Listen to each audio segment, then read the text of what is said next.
Finally आमची dream car आलेली आहे आणि ही ड्रीम कारची जी मोठी पार्टी होती, जी व्हेज पार्टी दिलेली होती, त्याचे व्हिडिओ शूट करणं मला शक्य झालं नाही. परंतु अगदी ज्यांना माझ्या हातचं नॉनव्हेज हे खायचंच होतं त्याची मात्र व्हिडिओ मी शूट केले. आणि तुम्ही गेस नक्कीच केलं असेल की ही कार कोणती आहे, तर कमेंटमध्ये नक्कीच सांगा. त्याचबरोबर अगदी 6 ते 7 लोकांसाठीची ही मिनी मटनची थाळी आज आपली बनवून तयार झालेली आहे. अगदी परफेक्ट अशी आपली ही थाळी तयार करत असताना खूप छोटे छोटे टिप्स आणि सिक्रेट मसाला कोणता वापरला हे सांगणार आहे. सो हाय, मी कविता. मी तुमच्यासाठी घेऊन येत असते दररोज दुपारी 12 वाजता हमखास यशस्वी होणाऱ्या आणि खूप सगळ्या युजफुल टिप्ससहित रेसिपी. त्यामुळे चॅनलला सबस्क्राईब करा. आज आपण पाहुण्यांसाठी ही झणझणीत मटण थाळी तयार केलेली आहे आणि 6 ते 7 लोकांसाठीची ही मटणची रेसिपी असणार आहे. त्यासाठी या ठिकाणी 1 किलो मटण घेतलेलं आहे, स्वच्छ धुवून घेतलं. तुम्हाला जर मटणचं प्रमाण 1 किलोपेक्षा 1.5 किलो घ्यायचं असेल तरी देखील घेऊ शकता. त्यानंतर या ठिकाणी आपण तेल टाकलेलं आहे. तेलामध्ये या ठिकाणी धना पावडर साधारणतः 2.5 चमचे एवढी धना पावडर, अर्धा चमचा एवढी हळद ही सेंद्रिय हळद आहे, त्यामुळे ह्या हळदला खूप जास्त रंग आहे, त्यामुळे तुम्ही 1 चमचा घ्यायची असेल तरी देखील घेऊ शकता. त्यानंतर अगदी थोडीशी बारीक चिरलेली कोथिंबीर केव्हा वापरायची हे मी तुम्हाला पुढे व्हिडिओमध्ये सांगणार आहे. त्यानंतर टाकायची थोडीशी अद्रक लसूण पेस्ट. घरात लहान मुले आहेत त्यामुळे खूप जास्त ही तिखट मी ही भाजी बनवणार नाही. अगदी मुलांना फक्त याची जी ग्रेव्ही आहे, रस्सा आहे तो आवडतो, त्यामुळे या ठिकाणी मटणचं जे प्रमाण आहे ते थोडंसं कमी धरलेलं आहे. अगदी मोठ्या लोकांसाठीच तुम्हाला ही पूर्ण रेसिपी बनवायची असेल तर 1 किलो मटणऐवजी 1.5 किलो मटण घ्यायचं आहे. मटण छान स्वच्छ धुवून घेतलेलं होतं. त्यानंतर यामध्ये टाकूया मीठ. पोहे खाण्याच्या चमच्याच्या मापाने साधारणतः 2 चमचे एवढं मीठ टाकलेलं आहे. छान असं मिक्स करून घ्यायचं आणि तेलामध्ये अगदी 1 मिनिटासाठी हे मटण परतवून घ्यायचं. खूप जास्त वेळ परतवण्याची वगैरे गरज नाही.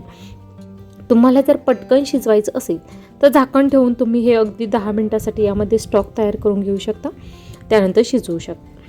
मटण शिजवण्यासाठी यामध्ये पाणी टाकलेलं आहे. त्यानंतर आपण हे मटण शिजवून घेणार आहोत. कुकरमध्ये शिजवणार असाल तर साधारणतः 5 ते 6 शिट्ट्यामध्ये अगदी परफेक्ट असं शिजतं. त्यानंतर यासाठी ग्रेव्हीचं वाटण करण्यासाठी आपण सर्व मसाला भाजून घेऊया. सुरुवातीला कढईमध्ये टाकायचं सुकं खोबरं. भाजी करताना 8 लोकांसाठीची केलेली आहे, पाहुणे मात्र 7 असणार आहे, त्यानुसार हे सगळं साहित्य प्रमाण घेतलेलं आहे. सुरुवातीला खोबरं घेताना साधारणतः अर्धी कढई होईल, म्हणजे डिशच्या मापाने 1 डिश पूर्ण गच्च भरेल एवढं मी खोबरं घेतलं. त्यानंतर भाजलेला कांदा, लसूण, अद्रक आणि थोडेसे फुटाणे एवढं सगळं साहित्य मी मिक्सरला दळून घेतलेलं आहे. कांदा अगोदर शेगडीवर भाजलेलं होतं, त्यामुळे पुन्हा एकदा मी भाजलेलं नाही. त्यानंतर या ठिकाणी पातेल्यामध्ये आपण टाकूया तेल. या ठिकाणी सगळं ग्रेव्हीचं वाटण आपलं मिक्सरला दळून झालेलं आहे. सगळ्यात महत्त्वाचं म्हणजे जेवढं वाटण बारीक दळून घेता येईल तेवढं जास्त दळून घ्या, त्यामुळे भाजी छान घट्टसर होते.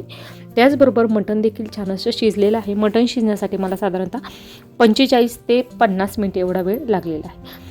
तेलामध्ये आपण या ठिकाणी हळद टाकली, कोथिंबीर टाकली आणि हा कविताज किचन स्पेशल मटण मसाला टाकलेला आहे. साधारणतः 4 चमचे एवढा मटण मसाला टाकलेला आहे. हा मटण मसालाच आपली ही भाजी अगदी टेस्टला छान करणार. तुम्हाला जर पाहिजे असेल तर 70 20 16 21 00 या नंबरवर संपर्क करून तुम्ही हा मसाला घरबसल्या ऑर्डर करू शकता. त्यानंतर तेलामध्ये सगळ्या जिन्नस तळून घेतल्यानंतर यामध्ये जे ग्रेव्हीचं वाटण केलेलं आहे ते सगळं टाकायचं आणि हे जे वाटण आहे ते अगदी 3 ते 4 मिनिटासाठी छान परतवून घेणार आहोत. स्टीलचं पातेलं आहे, तळाशी करपू शकतं, त्यामुळे एकसारखं हलवत छान असं हे मसाला आपल्याला सर्व परतवून घ्यायचं. खूप जास्त वेळासाठी नाही, अगदी 3 ते 4 मिनिटासाठी छान असा परतवून घेणार आहे. मसाला छान असा परतवून झाल्यानंतर जे मटण शिजवून घेतलेलं होतं ते आपण यामध्ये टाकलेलं आहे. थोडे मटणचे पीस यामध्ये टाकायचे राहिलेले आहे, थोडेसे शिल्लक ठेवलेले आहे. त्यानंतर आवश्यकतेनुसार गरम पाणी, साधारणतः 2 ग्लास एवढं गरम पाणी मला लागलेलं आहे. त्यानंतर जे पीस आपले शिल्लक राहिलेले होते ते सगळे यामध्ये ॲड करायचे. तुम्ही पाहू शकता ग्रेव्हीला आत्ताच रंग खूप छान असा आलेला आहे आणि हा जो रंग आलेला आहे, जे तेल आलेलं आहे, हे सगळं आपल्या सिक्रेट मसाल्यावर डिपेंड आहे. त्याचबरोबर मटणच्या भाजीसाठी थोडंसं तेल मी जास्तच वापरलेलं आहे. तुम्हाला जर तेलाचं प्रमाण थोडंसं कमी वापरायचं असेल तरी देखील वापरू शकता.